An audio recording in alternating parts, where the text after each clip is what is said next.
Okay, so you know how we're always talking about that feeling of wanting to go beyond what we already know, of testing Yeah, limits absolutely. to see what's over the next horizon, right? Yeah. That's what really makes exploration happen, that curiosity. And today we're tapping right into that because you wanted to hear about adventure, and we found something pretty incredible: extreme whitewater kayaking in Kyrgyzstan. Wow, what a place to go for that. You've basically given us this amazing firsthand account from a UK university kayaking expedition to work with here. And it's not your typical travel blog stuff. Right. This is real, raw look at what it actually takes to master a very difficult skill in an environment that's super demanding. Yeah. It's about, being athletic, but also solving problems on the fly. And Oh, really just being comfortable with the unknown. totally. And even the story of how this whole expedition came to be is fascinating. It all started back in 2005 with these two guys, Phil Karabic and Dave Manby. Mhm. And their idea wasn't just to organize a cool trip for some top UK student kayakers. Yeah. It was more about bringing back this lost art of really knowing a river, of scouting it out meticulously before just jumping in. Interesting. And they've been insanely successful. I mean, the people who've been on these trips have gone on to be some of the best kayakers in the world. Now it's officially called the British University's Kayaking Expedition, or BUC for short. Yuki. Okay, got it. The account we're looking at here is from a group who, they humorously say they're not quite at that top level, Yeah. but their journey to Kyrgyzstan is where the adventure truly begins, like where it gets real. I see. So what jumps out at me right away is the contrast. On one hand, you've got this history of elite kayaking, right? Yeah. But then the way this specific trip came together was, well, pretty scrappy. You've got 6 students, 3 recent grads. Clearly, these guys know how to paddle. Right. Experts. But then their support crew is made up of 2 Russian-speaking drivers, Viktor and Ivan Chernovilenko, who end up being crucial to the whole thing. And then, just to make things even more interesting, they add a 4-week-old puppy to the mix, Oh, wow. which is just a perfect example of how unpredictable these kinds of adventures can be. Yeah, you never know what's going to happen. And the gear they had is pretty interesting, too. 2 Mitsubishi Delicas. It seems like those are the vehicles to have if you're going to be in tough terrain over there. Makes sense. 9 whitewater kayaks, obviously essential. But then they mention having many liters of dangerously cheap vodka. Okay. It kind of hints that this trip wasn't just about conquering the rapids. It was about sharing the experience, the camaraderie that comes from being in these intense situations together. Yeah. And to navigate a whole country like Kyrgyzstan, they had a single 1 to 700,000 scale map. Really? That shows you the difference between traveling a well-worn path and going somewhere truly unexplored. One thing we're seeing right off the bat is this mix of having top-notch skills, but then also, relying on some pretty basic resources. Exactly. It's like this clash of high tech and old school. Exactly. Makes you realize how different it is to paddle in a place that's well documented, like the Alps, Hmm. where you have these detailed maps, river guides, real-time data about how the water's flowing. Oh, for sure. Here, they're exploring and adapting in a much more basic way, which actually ties in directly with why they chose Kyrgyzstan in the first place. Right. So they had these two main goals, both totally logical. First, they wanted to kayak outside of Europe, obviously, somewhere warm, a nice change of pace. And of course, they were on a budget. So finding somewhere affordable was key. Yeah. And really important, they needed a place that Turkish Airlines flew to. Turkish Airlines is known for being good about handling bulky sports equipment, like kayaks. It's these practical things, the logistics that often determine where these kinds of adventures can even take place. Makes sense. And that second goal, that's something I think a lot of people can relate to. They wanted to be uncontactable for a month, a real digital detox, Well, to escape work, school, all the worries about the future. Kyrgyzstan, with its remote landscapes, definitely offered that possibility.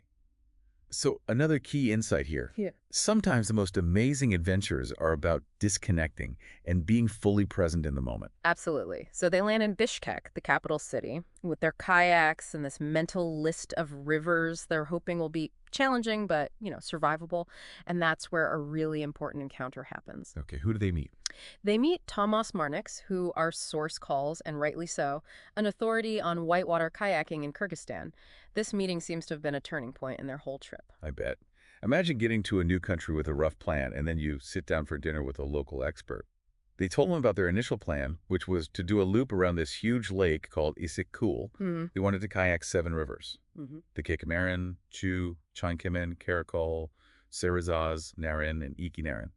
Just to give you some context, these rivers are classified by difficulty from class 1 to 6, with Silets being the most extreme. So they had done their homework, picked out potential targets. They were prepared. But Tomas Marnix, he spots a problem right away, doesn't he? He tells them that the Kakimin River is probably going to be dangerously high in early August because of snowmelt.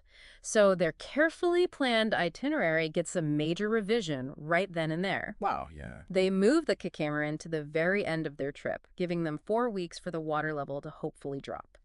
This just shows that even with good research, local knowledge can totally change your understanding of things and change your plans. It's a good reminder for anything you're planning, whether it's a kayaking trip or a new business. Exactly. That quick change in plans really emphasizes how important it is to have local knowledge on these kinds of expeditions. Yeah. They could have easily stuck to their original plan based on outdated or incomplete information. But talking to this expert probably saved them from some very dangerous conditions. And another fascinating thing is that Thomas warned them about the road to Karakol. Google Maps, the tool we all rely on so much, showed a road that simply didn't exist. That's crazy. It just goes to show the difference between our fancy technology and the reality on the ground in these remote places. It makes you think, right? They had these incredible kayaking skills, but when it came to navigating, their resources were surprisingly basic. It proves that in true wilderness, old school skills and local knowledge are sometimes more valuable than the newest gadgets. No doubt about it. Yeah. So they had this initial plan, right? These goals and this very limited amount of information. Right. Let's dive into what actually happened when they got on the rivers, starting with how they assessed the danger, which brings us to this idea of river grading. Okay, so river grading. Our source makes it clear that it's not a fixed universal scale, right? Mhm. A class 4 rapid in one place might feel completely different in another. You got it. They specifically said that a Class 4 river in late September, when the water level is lower, could Mhm. easily be a Class V in mid-center when it's higher because of snowmelt. And something else to consider is the style of the river itself. A low-volume Class 2 might be very technical. You're carefully maneuvering around rocks and through narrow passages. Mhm. But a big water Class 2, that's all about the power and volume of the water. That's the challenge.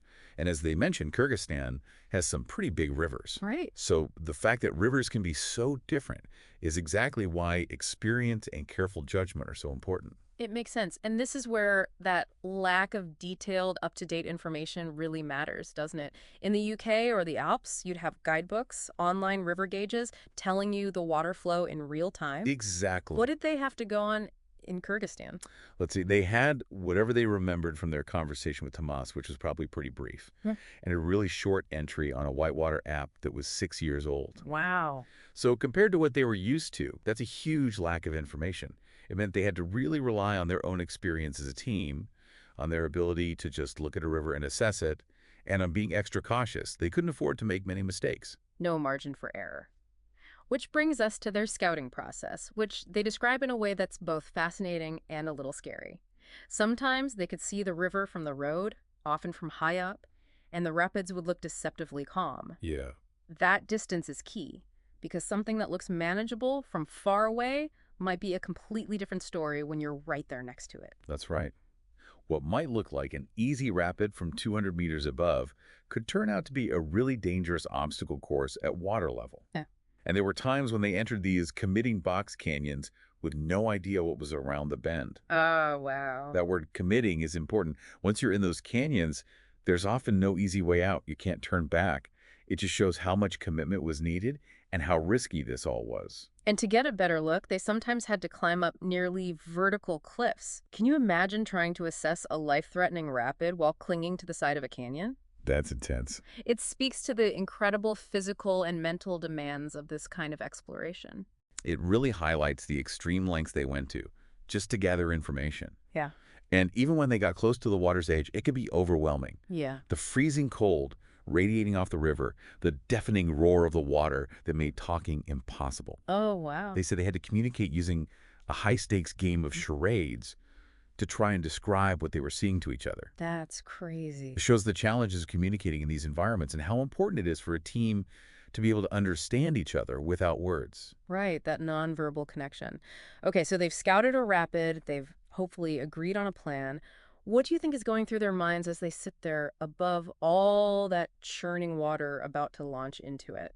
Well, the account really captures that mental preparation. Hmm. They talk about finding a quiet spot to gather their thoughts, to visualize the exact route they want to take through the rapid, focusing on their breathing to stay calm. Mm. And they even do some physical warm-ups. It's this really interesting combination of mental focus and getting the body ready.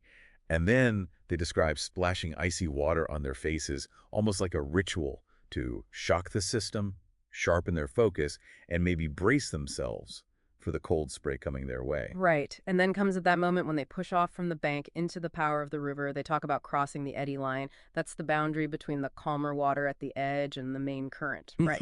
Exactly. And they immediately tilt their kayaks, making that first crucial turn to face downstream. It sounds so dynamic, a point of no return. It is. It's that moment when they go from being stable to completely at the mercy of the river. Hmm. And then the real test begins, taking that mental picture they've created and making it happen physically. They talk about lifting the bow of a kayak over waves, using their weight and paddle strokes to maneuver, to slide slip across the current to avoid obstacles. Oh. Like this nasty whole river right they mentioned. You can almost feel how powerful the water is and how constantly they have to adjust. It's not just about letting the river carry them along, is it? They specifically mention needing to make hard right power strokes to propel themselves in the right direction, especially before drops and hazards like submerged rocks. Every move needs to be deliberate and strong. Absolutely. Every paddle stroke has a purpose. Every decision has an immediate consequence. They tell this story about almost hitting an overhanging rock. They were drifting too far to one side and had to correct at the last second. And then there's this moment when the front of the kayak suddenly slows down in calmer water while the rest of the boat keeps moving with the current. This causes them to flip over, what kayakers call going into a roll. That sudden loss of control must be terrifying. It's another example of how little room there is for error in this environment. They say, everything goes black. That's a pretty intense description. What goes through your mind when you're upside down in a powerful river? Their response is actually very calm. There's nothing to do but crunch forward and wait. It shows how much training they've had and how much they rely on instinct. Right. Stay compact, protect yourself, and trust that the river will let you go eventually. Hmm. And then that relief when they're able to roll back upright and see their teammates with throw lines ready to help, that must be so reassuring. And their reaction after that, let's do it again, get it right this time. Wow. That's the mindset of these extreme athletes. It's not just about surviving, it's about mastering the challenge, learning from everything, even near disasters. That resilience and drive to improve are key takeaways here. Exactly. It's all about constantly getting better, pushing themselves further. So, as we wrap up this deep dive into their incredible Kyrgyz adventure, Right. what are the most important things you, as our listener, should take away from this story of extreme whitewater kayaking? Well, first of all, this expedition shows us that to achieve a difficult goal in an unknown and challenging environment, you need a balance of careful planning and the ability to improvise when things change. Right. They carefully chose their rivers, thought about flights and logistics. That was the planning part.